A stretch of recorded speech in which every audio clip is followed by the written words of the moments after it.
Good evening, everyone, from wherever you're watching us from. My name is Reverend Joshua Mwesigwa, and today I'm hosting the Man of Honor show, and we are talking about money matters, and this day we also tackling savings. And in the house today I have an amazing guest who is also a pastor and is going to take us through the journey of saving. If you have questions, you have things that you would like to know and learn, or also ask questions about, just ask on our platforms. Keep the text coming and let's have a conversation. Remember to keep commenting on all our social media platforms at JBN, and today is just amazing. So I have my guest here. I'll give him time to introduce himself and just tell us what he does. I know most of you know him, but karibu sana. Thank you. My name is Pastor Peter. Yes. I serve at GM. I'm also a civil servant, but I'm passionate about savings. Yes. I learned from early on that when you save, you're investing in yourself. Right. So, thank you for hosting me again. Thank you so much. Yes. Thank you so much. So, we are talking about saving, and one of the things that I've learned in our continent, in our African setup, there are some of the things that when we grow up we are not taught about, and one of the things is saving. So many people ask themselves, where do I begin from saving? Probably I've gotten this, we begin saving, or rather we get to know about saving once you get a job. Once you finish school and you're way 19, 20 years, that's when you begin to learn about saving. So what can you say about this saving thing, especially from the time you're growing up to the time you're getting a job? Can you take us through that? Yes, it's interesting that you say in our culture, but our culture, saving is not that big a thing. And that should change. There should be a paradigm shift. Right. We should learn from early on that we need to, first of all, earn. Then after earning, we need to set aside part of our earnings. Sort of postpone expenditure. So this should be learned from when you are still young. That when you earn, because when you save, Reverend Joshua, you pay yourself. What you do not save, you're paying everybody else. When you save, that money is credited into an account that has your name. What you do not save is money you will credit others. You will credit other people's accounts and debit yours. Right. So when you save, you're investing in yourself, you're paying yourself for the work that you've done. All right. Yes. So you're saying that when you save, you're paying yourself. Yes. But how do I begin, or where is the starting point? How much is, or what percentage, if you have a percentage, is there a percentage that one may say, I'm supposed to save? And also maybe you can classify the matter of saving from different categories of people. We have young people who are students or pupils, and we have people who are a working class, and we have the people who are investing. So maybe can you in a nutshell explain how can you categorize all these, because saving is quite large? Good. That spectrum being that wide, then it means I do not want to fix a percentage, because even if you're young, even if you are a young man, even if you are a child in primary school or that kind of thing, somehow you'll come about money. Periodically you earn something. Yes. So it should be in our culture. Number one, you first of all tithe. Give to God what is God's. Tithing is paying your debt. Right. I owe God 10%. So pay your tithe. Then after that, ideally, it would be a good thing to save around the same amount, maybe save 10%. Okay. Save, and then save with an intention in mind. For example, if you are talking about a 9-year-old, and he has been asking his parents for a ball, okay, he could first of all find out, with his parents, how much does a ball cost? Because maybe the parent will tell them, now, especially now we are talking about Corona, things are a bit difficult, so I will not buy you a ball now, but I'll buy you, sometime in the future. Then the child can then decide, I'll be doing this, when I do this, when I come about money, I'll set it aside. Right. And if a ball costs 300, and maybe I'm setting aside maybe even 10 shillings, I'll set aside 10 shillings. Then after some time, maybe he or she is able to raise 150. They can now go back to their parent and renegotiate and tell their parent that we saw that the ball costs 300. I've already raised 150. Could you please support me? I think every parent of goodwill will see the effort and maybe support the child. Or the child can decide, because depending on the earning, to save the whole amount and buy the ball. As you grow up and maybe you are in high school, there are things you would want, and maybe if you are to talk to your parent, they will not want to buy them for you. Maybe there's a book, there's an app you've seen, save for something, whatever it is. Because at that early age, you're still developing the culture. Save for whatever it is. If it is for a phone that you want, decide to take a whole year and decide, I'll save certain amount of money to buy the phone that I want. Now when you go and you're in college, you're now a young adult, know that there's a future that is coming. And even after college, you'll want to get married, you'll want to get children, you'll want to buy a car at some point.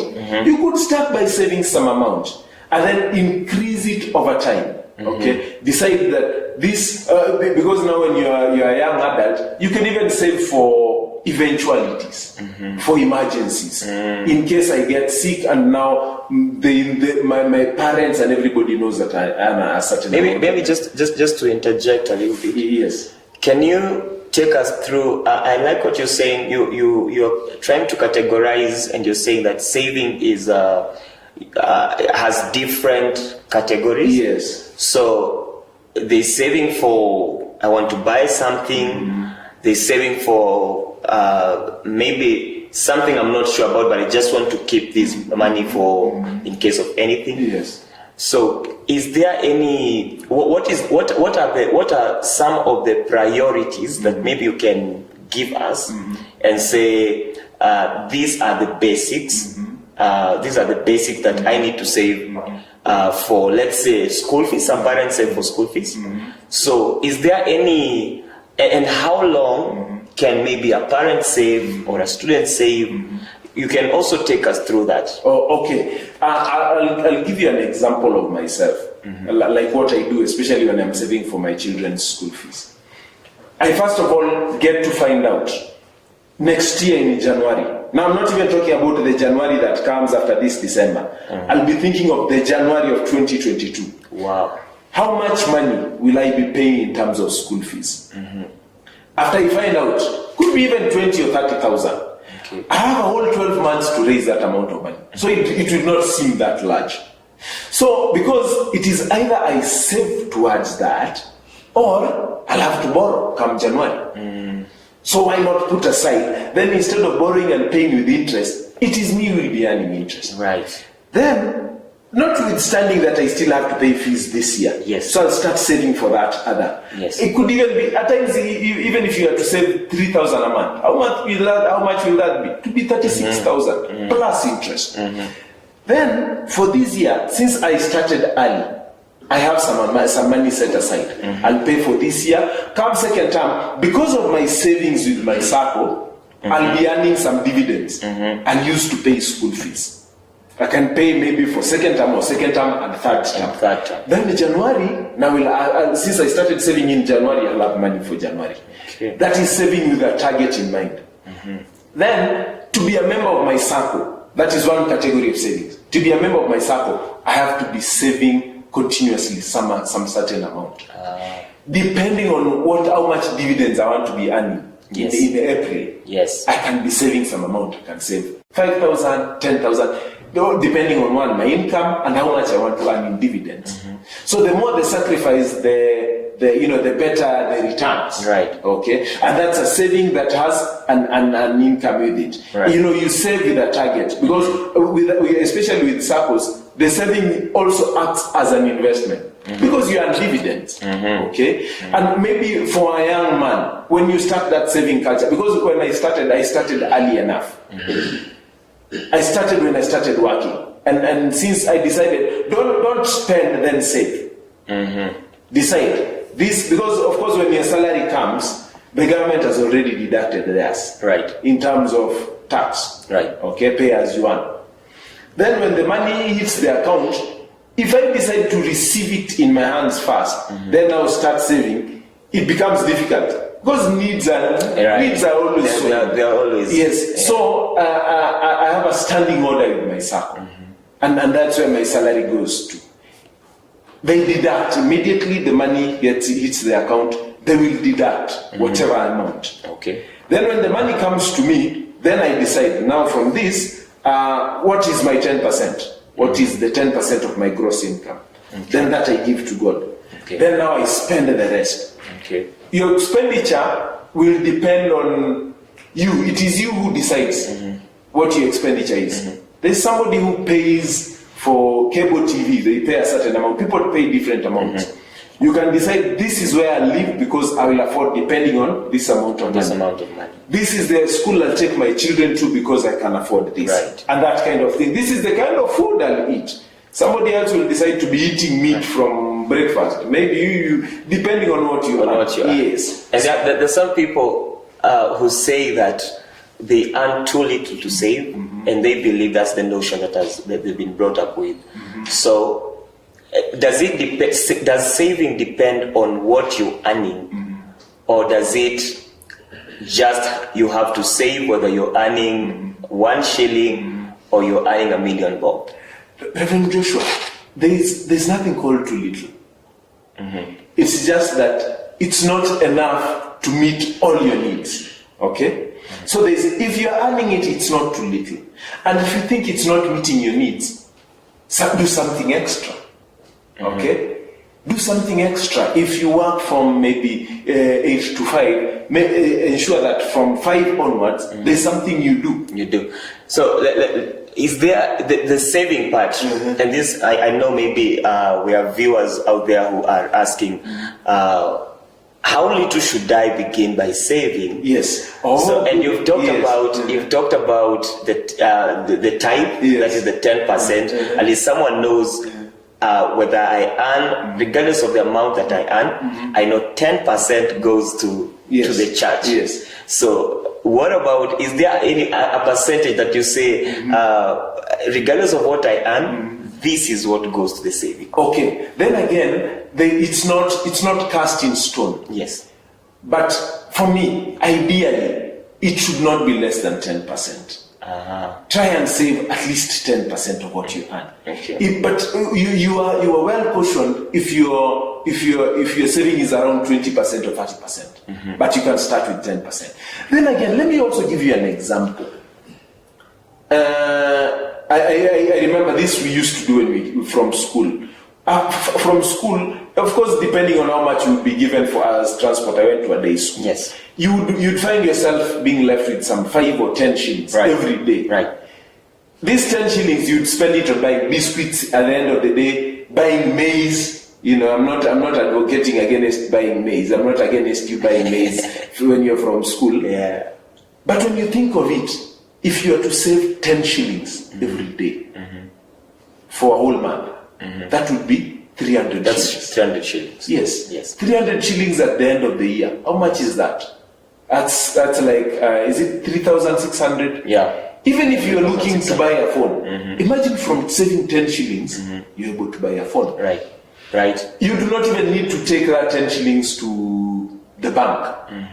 You can have those small tin, what do we call them? Tin containers. Yeah, the home banks. Yes, you can even improvise. Take a container that you've not used. And it calls for discipline. Yeah. At the end of the day, come and keep that 10 shilling there.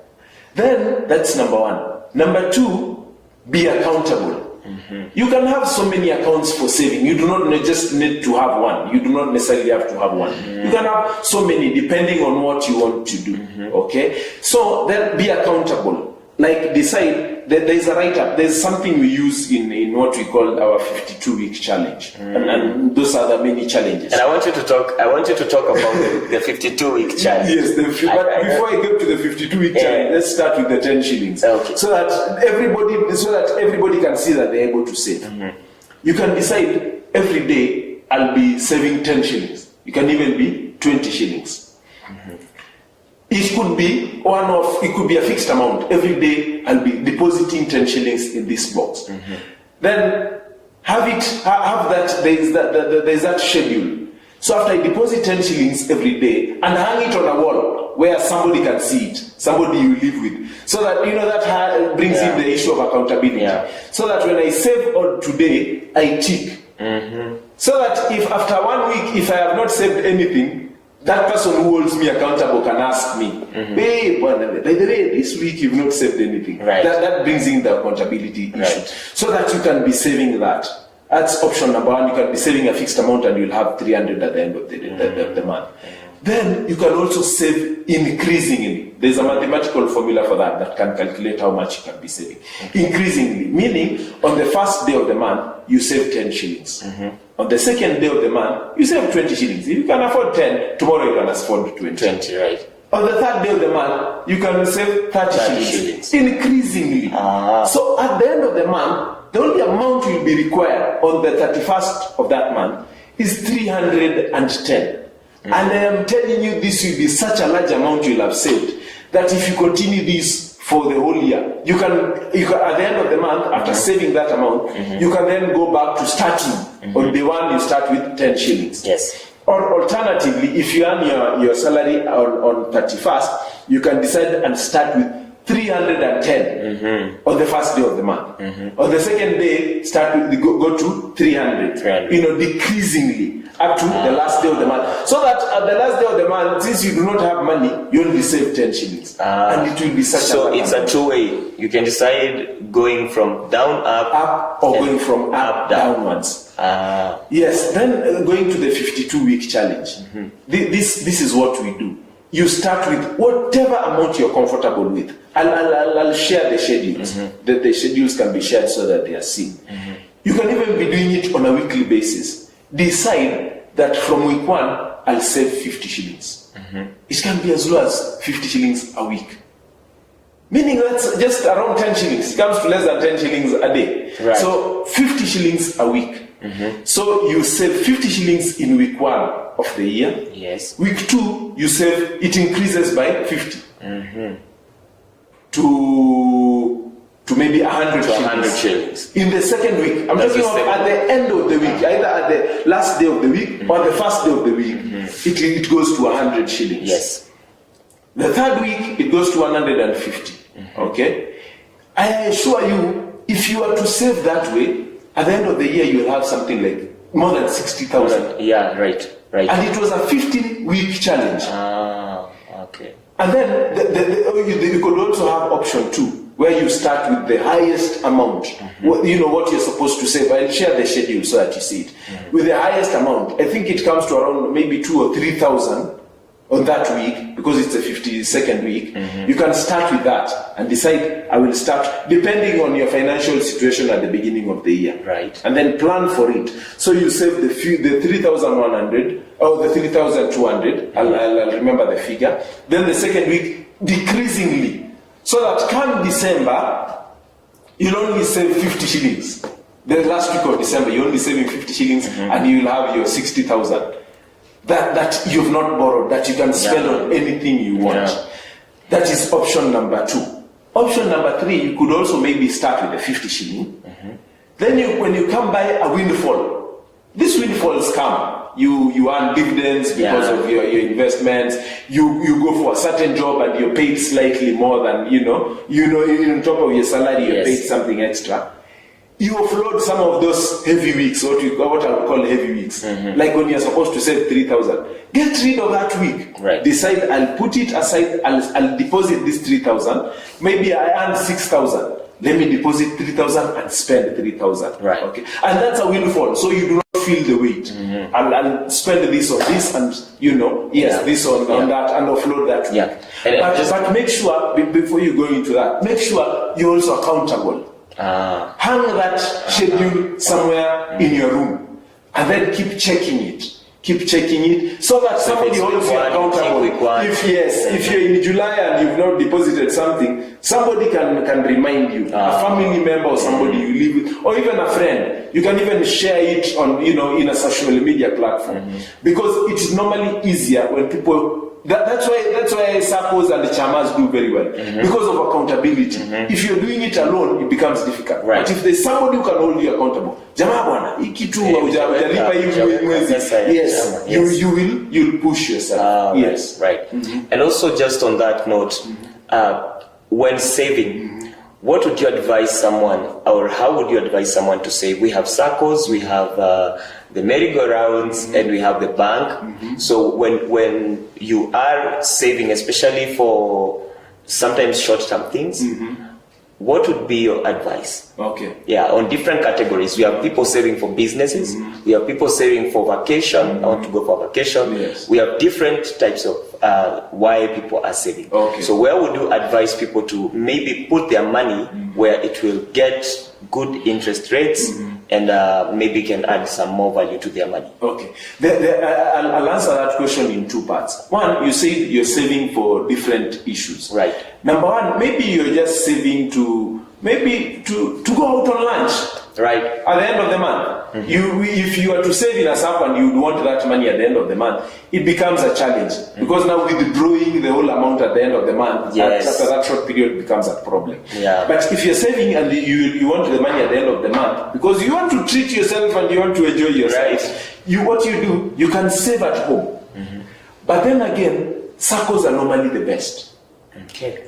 Because with SACCOs, they bring in this aspect. First of all, they help you discipline yourself, because you're held accountable. So you'll be saving maybe on a monthly basis, or depending on the period when you earn your income. Okay. So if you're saving once a month, you'll be saving with the SACCO, and you'll earn interest and dividends. You'll earn interest on your shares and dividends on your deposits. That's number one. Number two, they give you loans. Okay? The SACCOs will give you loans depending on how much you've saved.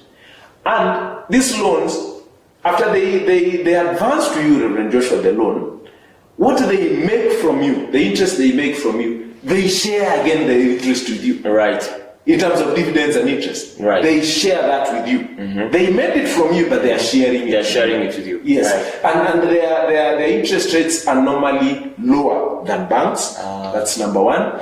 The processing, the processing fees for a SACCO loan are normally lower than the banks. Okay. Yes. And then, so additionally, I said, they share the interest with you. After making money from you, they share it with you. So I would advise people to save with the SACCOs. Okay. Yes. I would advise people to save with SACCOs. Yes. So what you're saying is that depending, regardless of whatever you're saving for, SACCOs are the best to go for? They are the best, yes. Wow. Yes. But then again, like I said, when you start saving with one account, it does not necessarily mean that you can only save with that.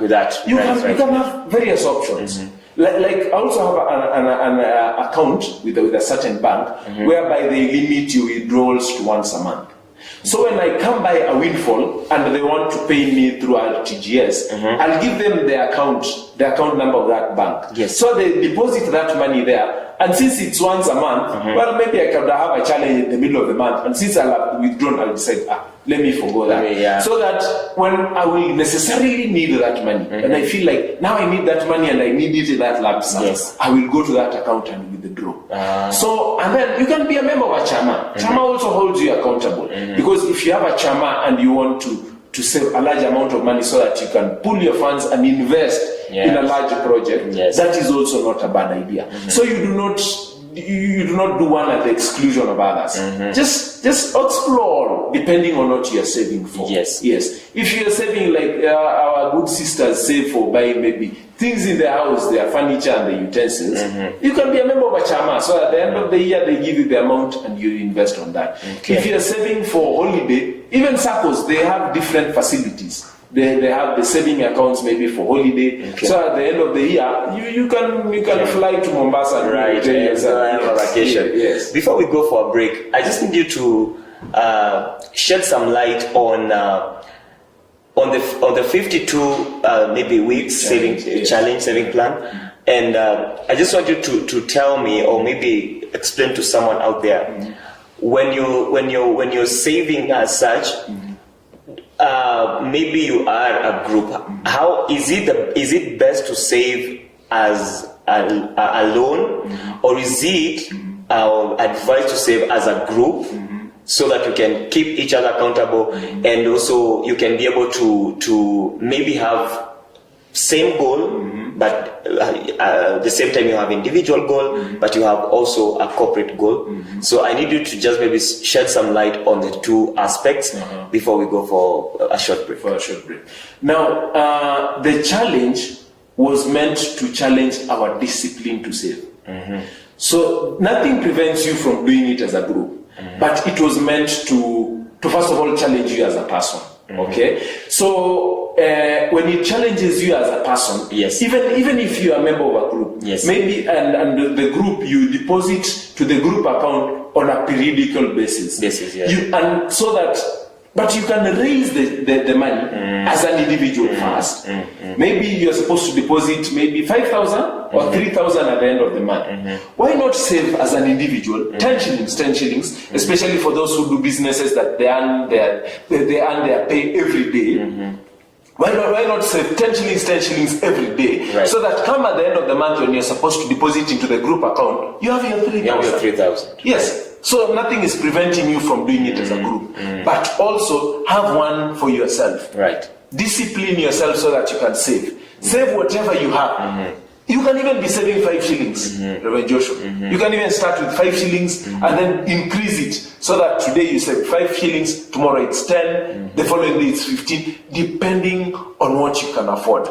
But just remember, everything you save, you're paying yourself. Everything you spend, you're paying yourself. All right. Thank you for that. We are going for a short break, and we shall be back with more questions. And our guest is right here, and he has amazing intelligence on matters saving. So stay tuned.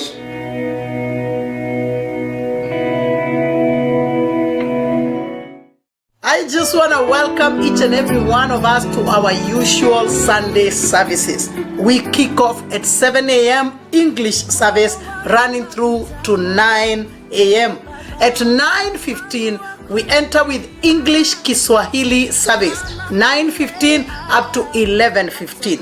And then 11:30, we come now with the Kikuyu Kiswahili service. Kikuyu Kiswahili service, and we go up to 1:30.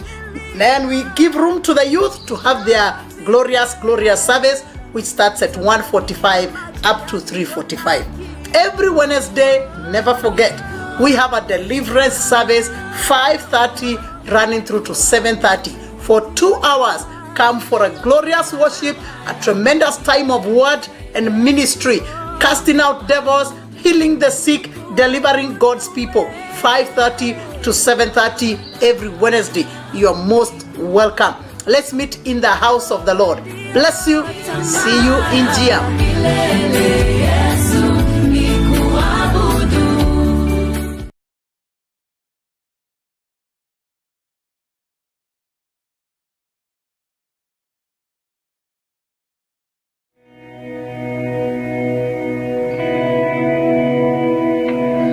Welcome back to this amazing show today, and we are continuing to talk about savings with my guest here, and it's getting better and better. I just want to ask a few questions that I need us to maybe shed light on them, on some government grants, especially. So are there any once you save and save, is there any place where the government come in? Do we have such do you have such things or such how do I call it? I'm lacking a better word. Incentives, yes. Exactly. Do you have such incentives where government comes into, let's say, our SACCOs and maybe boost the savings? Or do we just save and then you have to save for yourself and build yourself? Do you have such incentives that you can be able to tell somebody out there who's just saving so that they can be able to go beyond just saving for themselves? Okay, that's a good question. On an individual level, like my SACCO, I won't mention the name, but on an individual level, our SACCO once a year sort of rewards the best savers. Yes. They are taken on holiday, they are flown maybe to some destination, and they are taken through, financial management classes. But it's sort of a motivation for them. That's number one.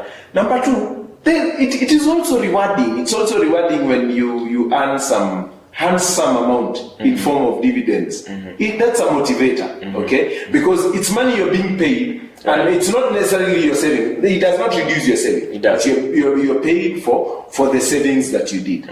That's number one. Number two, our SACCO is also, it does not live in isolation. It's a member. It's under the umbrella of Cusco, and also governed by the ministry, Ministry of Cooperatives. Right. So there could be the incentives could come in form of, since it is a member of other SACCOs, right. Maybe there could be facilities that could be affordable, like the Cusco, mortgage, which is cheaper than market rates.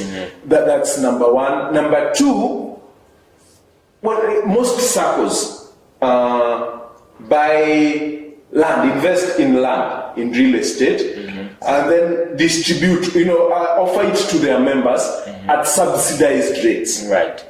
So you are able to buy that land, and they've done due diligence, and they sell it to you at a lower rate than to other people. Those are some of the incentives. Then, like our SACCO put up a building that cost them, I think, in excess of 600 million, just from the savings they had. They did not even necessarily need to borrow.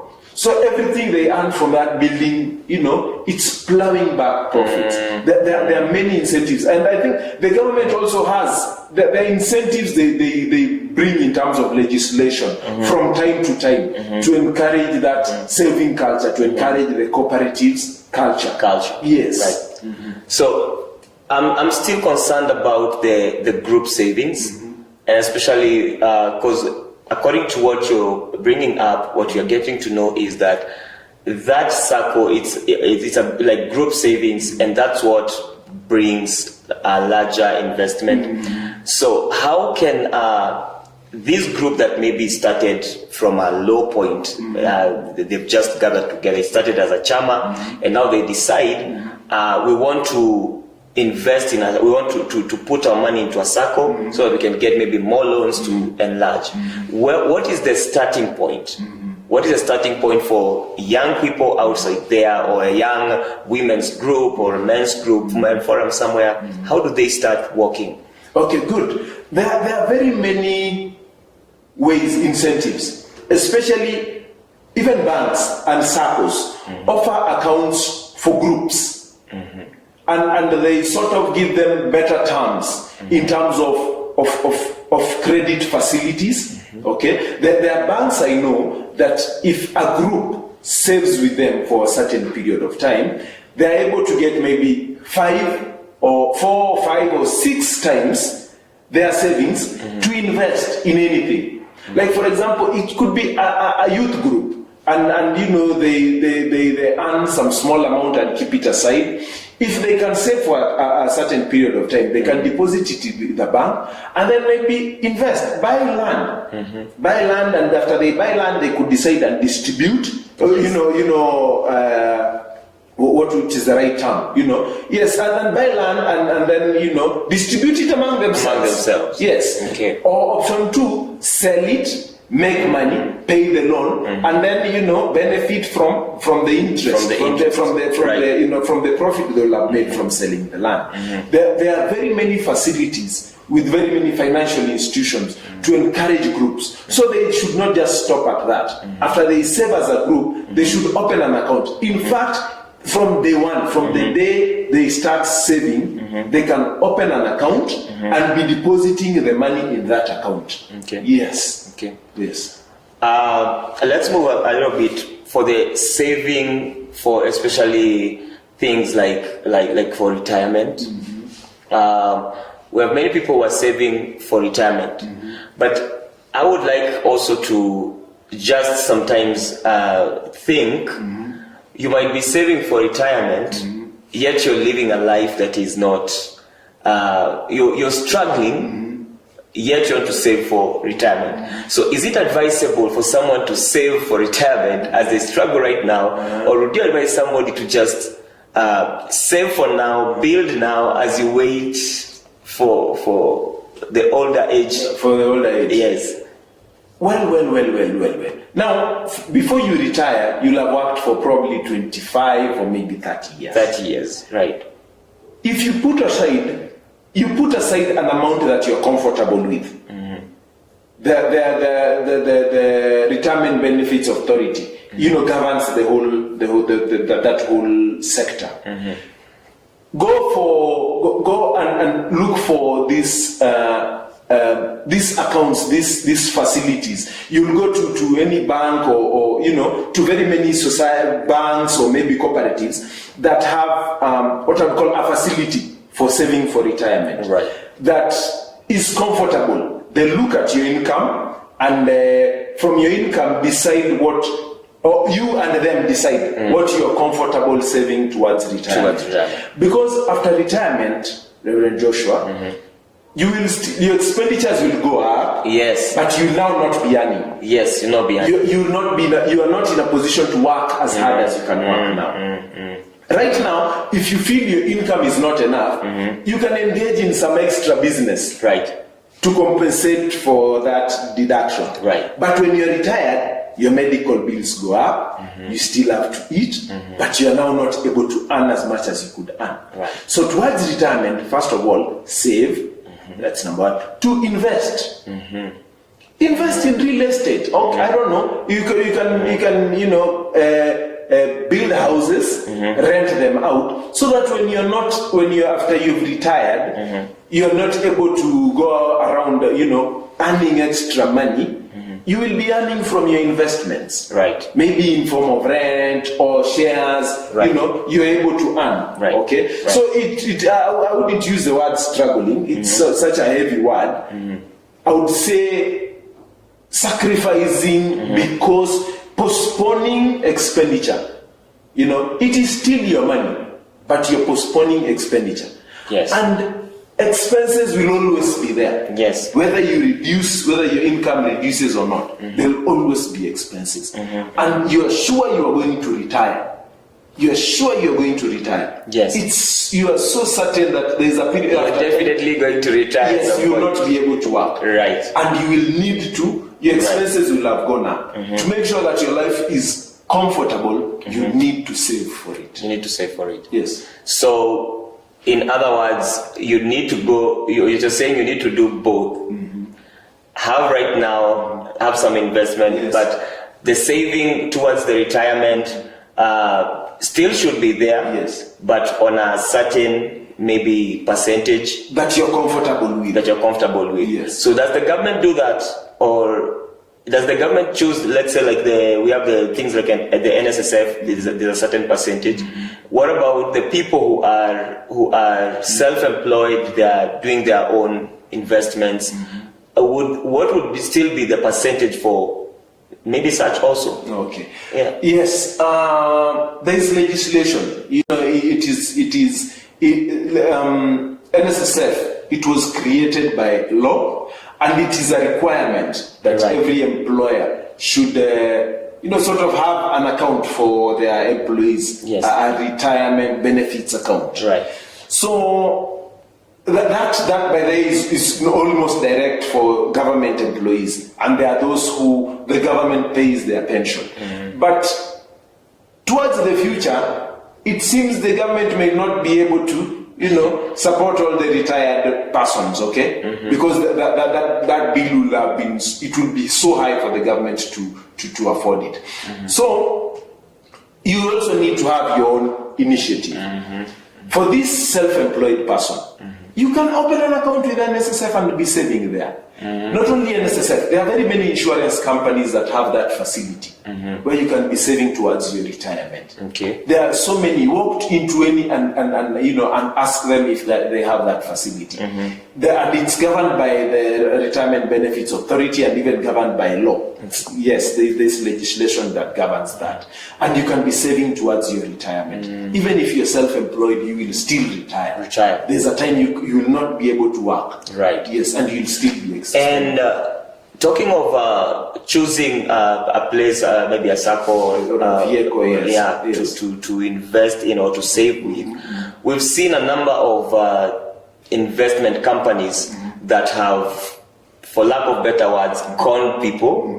People are things, the pyramid schemes, where people believe when they save and your interest will go up, and there's all those promises, but at the end of the day you find that after an year of saving, you've been conned. So how do you get to know this is a solid investment company that I can put my money into it, and I won't be conned? Because right now we have very many companies that have come up, and they have all these pyramid schemes that they tell you when you save this, you're going to earn this. So as a person who is coming out and is new in this saving, and they want to increase their profits and their interest, what can you advise them? First, number one, those who fall prey to shoddy investment schemes, to pyramid schemes that collapse, most of them are because they wanted to get rich quick. It seemed like something you could make a quick buck without necessarily sacrificing. Within a very period of time you already reach. They promise you riches for you to get you to that. Right. If you want to acquire riches, know that acquiring riches takes time. Being financially stable takes time. You will not begin today and tomorrow you are where somebody else is who has been doing it for 30 years. Right. That won't work. Right. That's number one. Number two, do your due diligence. Find out if they are registered. Did they do everything they were required to do? Are they registered with the Retirement Benefits Authority? If it's a retirement, it's a retirement savings. Then go for an established company, an established insurance company that has been there for years, and they own assets in Kenya. They are established. They have established registered offices. Yes, it's NSSF. It's regulated by the government. You have a fallback plan. If they don't come through for you, you can go to court. You have somewhere you can go. They have to be registered. If it's a shady thing and you've never heard of it, you're hearing it for the first time. Yes, then ask yourself important questions. Like for the pyramid scheme, if 10 of us go into this thing, where will they make the money that they will be paying us? They are promising to pay us 100,000 after 1 month. Where will they have made their 100,000? What is it that they are going to do to ensure that they have enough money to pay all of us? Ask yourself questions, then go ask them those questions. Where will you be making this money from? What are you investing in? What is my security? Read the fine print of the contract. Yes. Then do due diligence. Find out, are they registered anywhere? Can I have a fallback plan if they are registered with the Retirement Benefits Authority? If something goes wrong, I'll go to the Retirement Benefits Authority. Yeah. Yes. If they are registered as a circle, I'll go to to the registrar of circles and societies to find out what went wrong. You know, are they registered somewhere? Right. Do they have, you know, an established office? Yes. And then stop. Do not listen to anybody who is promising heaven tomorrow, because where will they have gotten that money from? Ask them those questions. Ask yourself that questions. Do due diligence. Do not just put your hard-earned money into something that you've not researched on. Yes. All right. Yes. All right. I like that. So someone out there, you need to do your due diligence before you put your money outside there. Yes. So that's very important. That's very important. Yes. So let me also get to this. There are a number of people who might think that putting my money to the bank is not necessary, or a circle. I need to put it into maybe stock exchange or such. You get, maybe buy shares. That's where I want to invest my money. I don't want to. I've had this from a number of people. They say, I don't want my money to sleep somewhere in a bank. I need it to be working somewhere. And what would you advise on that, or maybe your input on that in terms of buying shares? Because it's also it looks like you've invested your money somewhere and it is going to bring some income. So what would you talk about that? Yes, good. If you depending on what your need is, what you're saving for, because even buying shares. Yes. I mean, you will not buy shares with the 10 shillings you have in your pocket. Right? You will not. You will need some certain amount of money, so that when you buy shares, you buy a substantial amount that is good for investment. Is good for investment. That's number one. Number two, people should invest in knowledge. Because which shares do you want to buy? Why do you want to buy those shares? Is there a promise? Is there a future in these shares? Because you can even lose in buying shares. Right. Yes. Right. There are companies who, you know, after some time start doing badly. Yeah. Like our aviation industry. It has taken a downward trend. Yeah. So if you invested maybe 100,000 and bought shares worth 100,000, then the share price falls. It means your 100,000 is now no longer 100,000. It's not. Right. It's worth, your shares are worth less.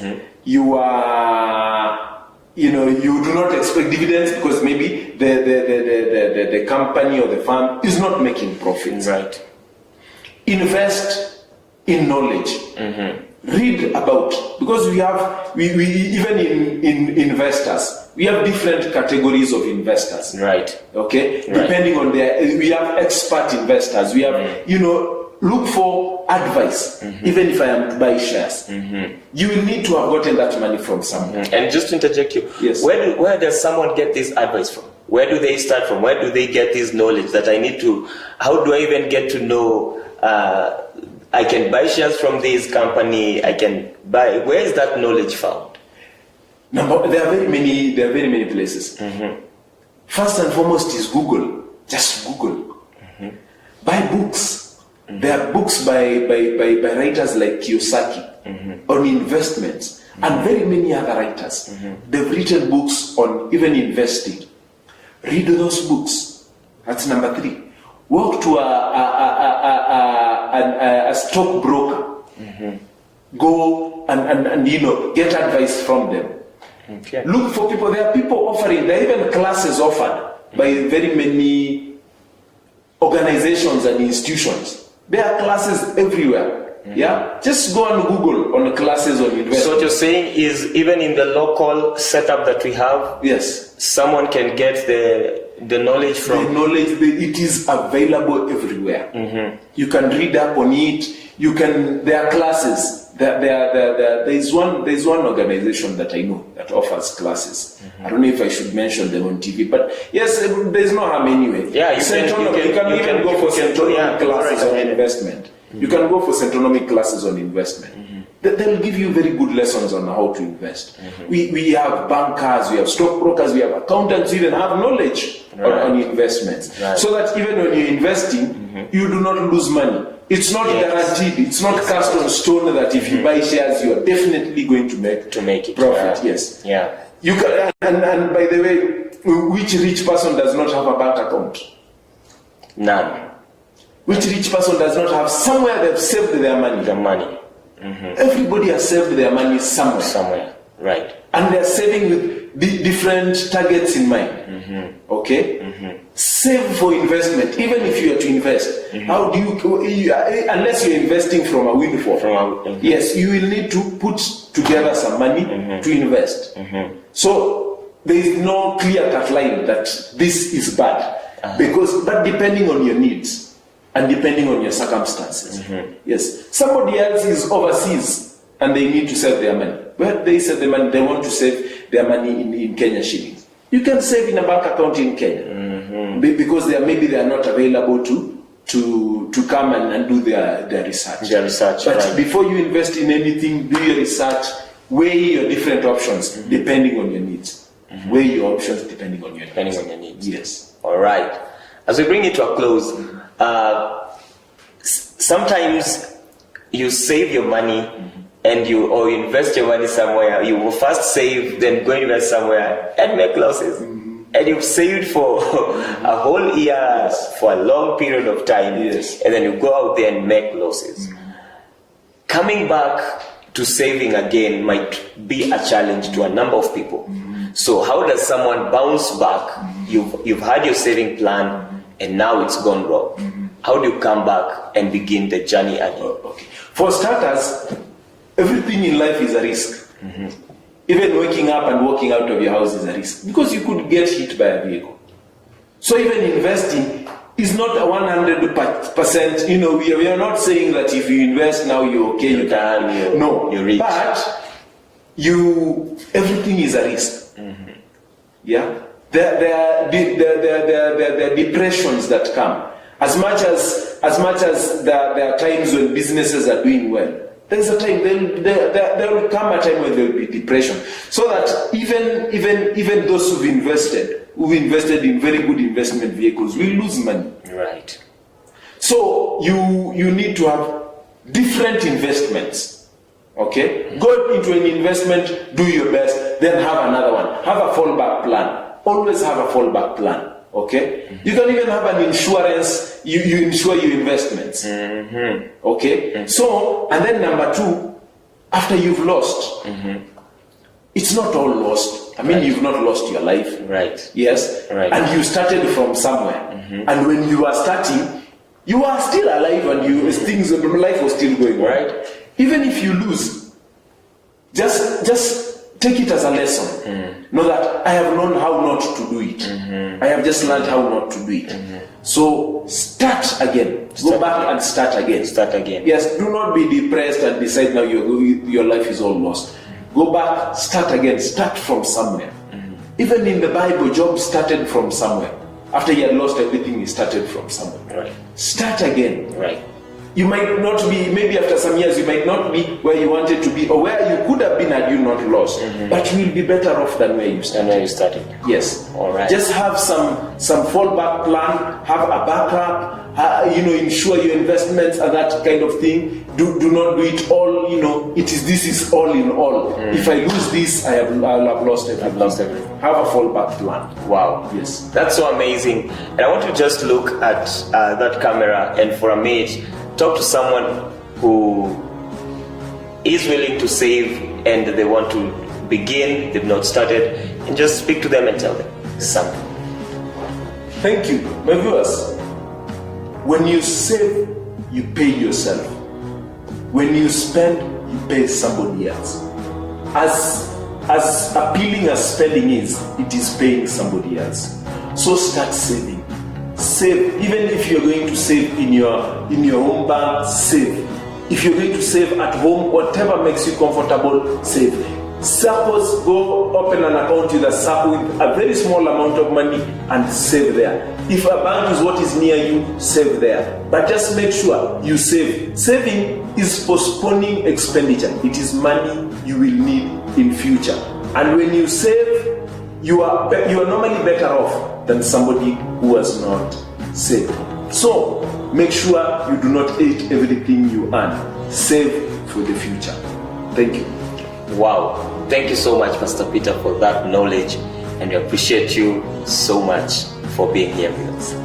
Thank you so much for watching and for being with us. We want to appreciate you one more time, and remember to tag us on the comment section, all our social media platforms at JBN Television on Facebook, Instagram, Twitter, and YouTube.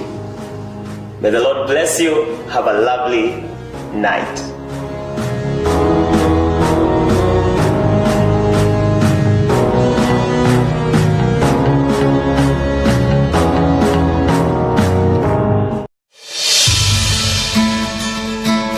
JBN, the glory is here.